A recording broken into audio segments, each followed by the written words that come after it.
Part 3, Ellora Caves. Ellora is one of the largest rock-cut monastery temple cave complex in the world. It is an UNESCO World Heritage Site which is situated close to Aurangabad. This place dates back to 600 to 1000 CE. It is said that there were over 100 caves cut out from the basalt rock, but only 34 out of those 100 is open for public. Out of the 34 caves, 12 caves, that is from cave number 1 to cave number 12, is a Buddhist cave, and 17 caves, that is from 13 to 29, is Hindu caves, and remaining 5 caves from 30 to 34 are Jain caves.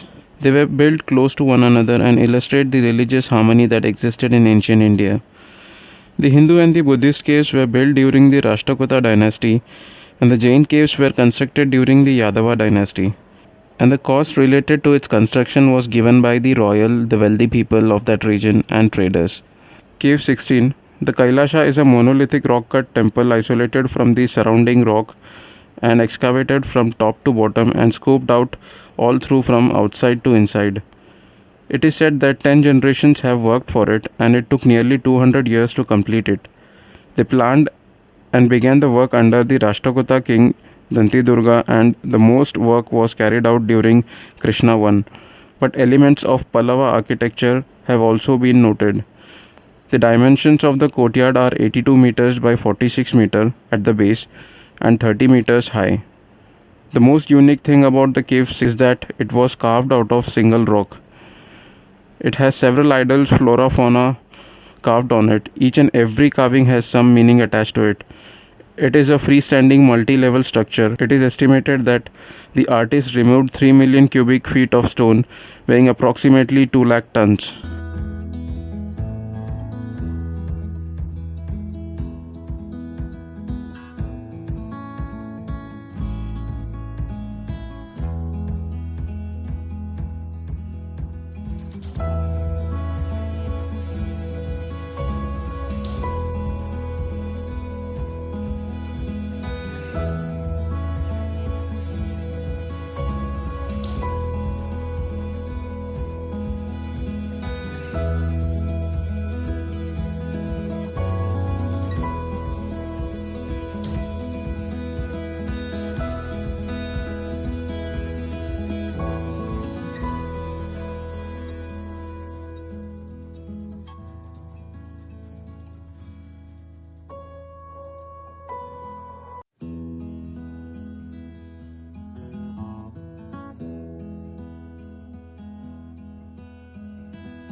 Cave 15 has cells and a layout plan that are similar to Buddhist caves 11 and 12, which suggests this cave was intended to be a Buddhist cave. However, the presence of non-Buddhist features such as a Nirtya Mandapa, an Indian classical dance pavilion at its entrance, indicated otherwise. Cave 15 has an open court with a freestanding monolithic mandapa at the middle and a two-story excavated temple at the rear.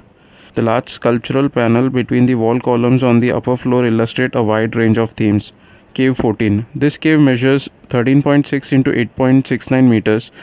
The side walls of the walls are scooped into several compartments containing sculptural compositions of Hindu mythology.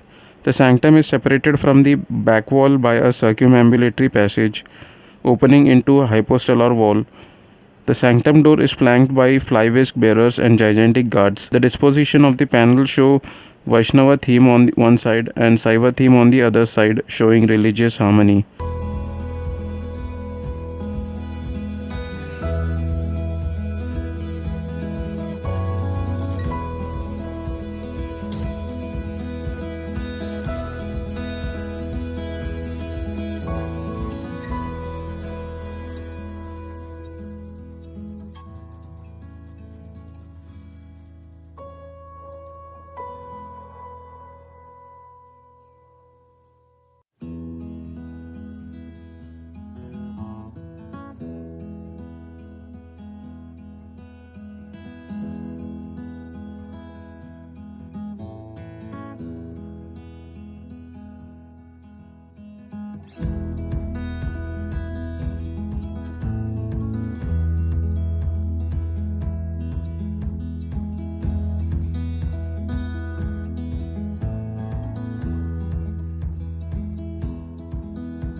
Cave 13.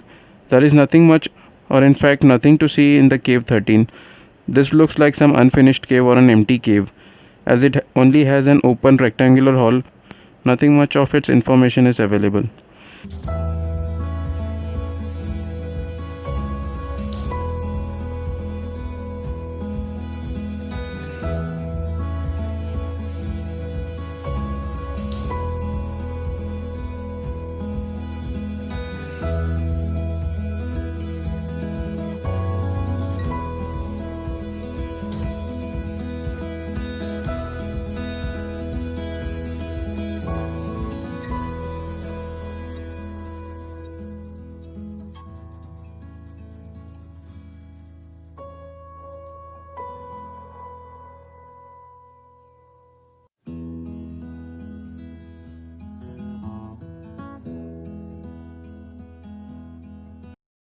Cave 12.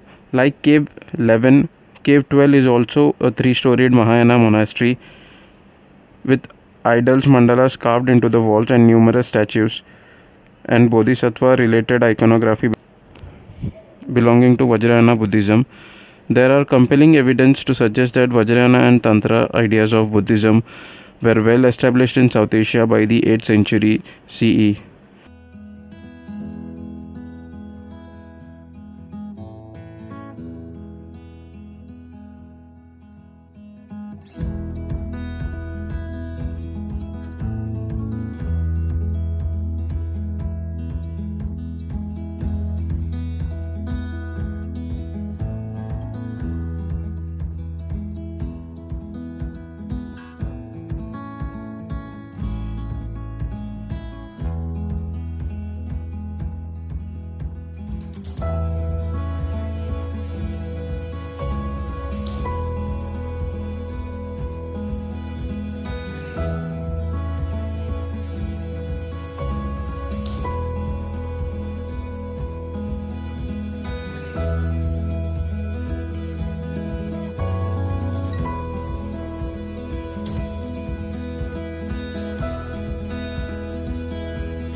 Cave 11.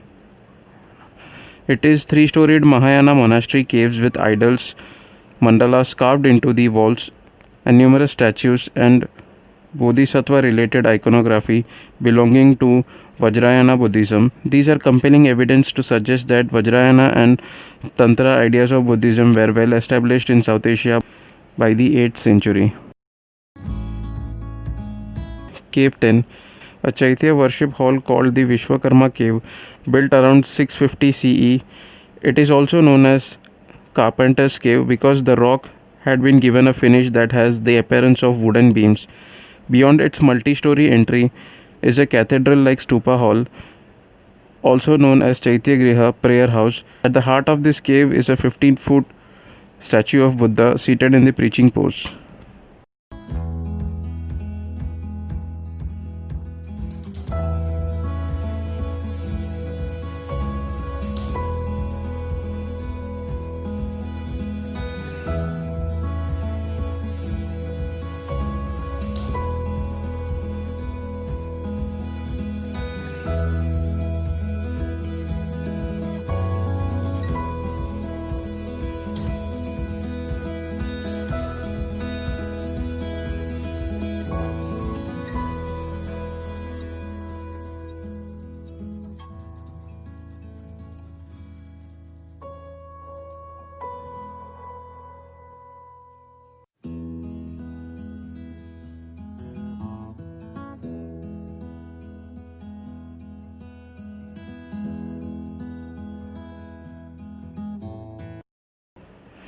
Cave 8. While entering, on the left there is a statue of Buddha behind two pillars. Inside it has two rooms with a shrine and a circumambulatory passage. There are 3 cells separated by 2 pillars. Cave 7. Descending through the stairs we come across a plain vihara. It has around 4 pillars that support its roof. This vihara has 5 cells for the monks. Cave 9. The caves 7, 8 and 9 are somewhat mixed caves, making it hard to differentiate. This cave has a small veranda outside. There are 2 pillars inside. These pillars have square shape above and octagonal shape below. On the wall behind it had 2 pilasters.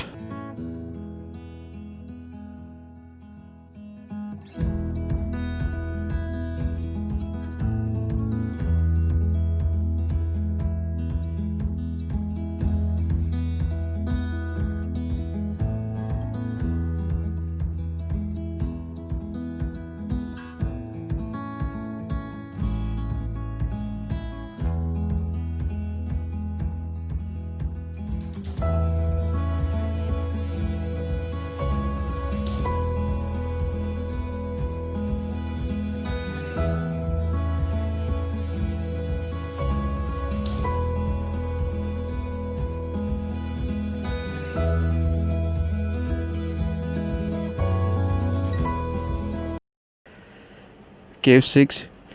Need to take few stairs to reach. On the left there is an open veranda with few pillars. On right there are 3 cells. The central hall is said to be 25 into 45 feet and has an antechamber to it. Right on the front there are 3 more cells.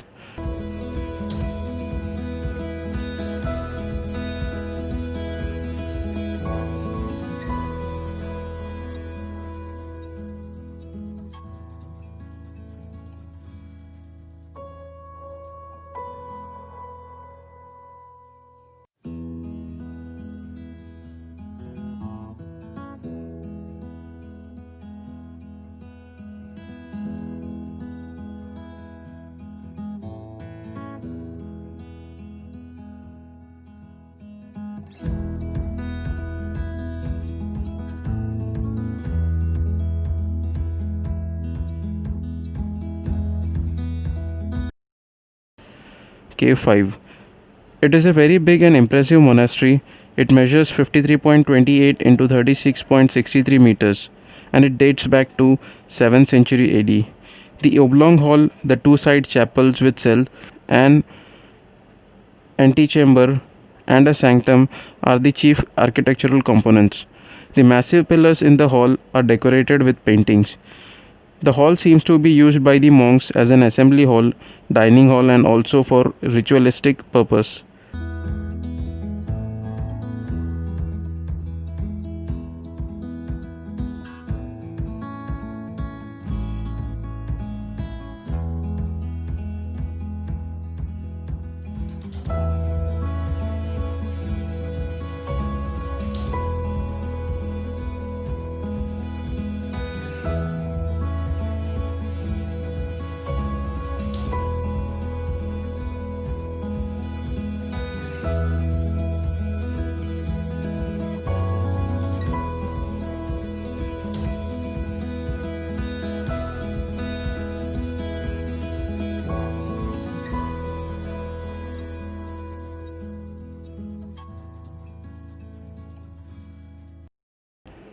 Cave 4. This is a small cave. This is somewhat in a ruined condition. This place has around 6 pillars and 2 cells. These caves were made during the 5th and 8th century.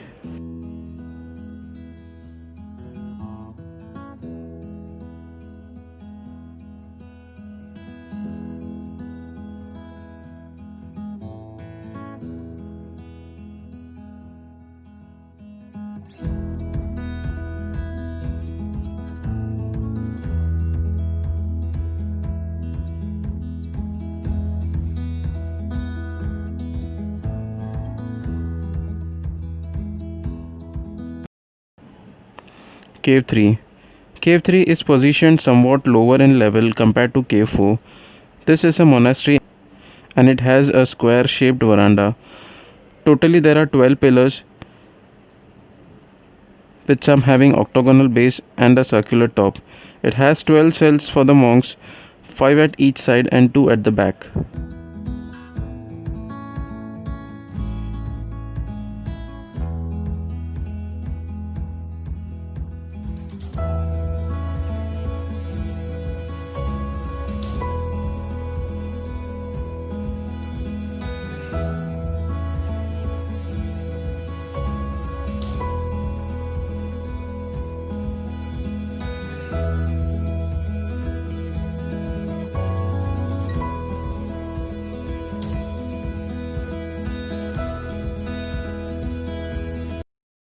Cave 2. The Buddhist monastery, which measures 27.6 into 20.1 meters, is datable to 8th century AD.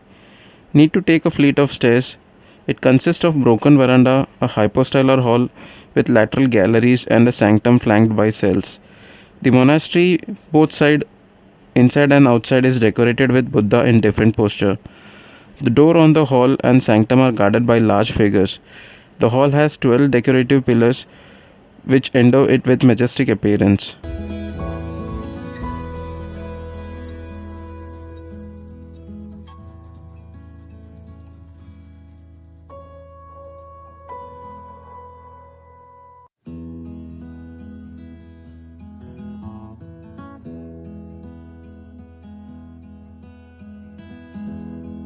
Cave 1. The Cave 1 has a simple form of construction. It has an open vihara. It has around 8 cells, 4 at the back and 1 on one side. Maybe these cells were used by the meditating monks. The cells on the left has an opening which opens at Cave 2, which is above this.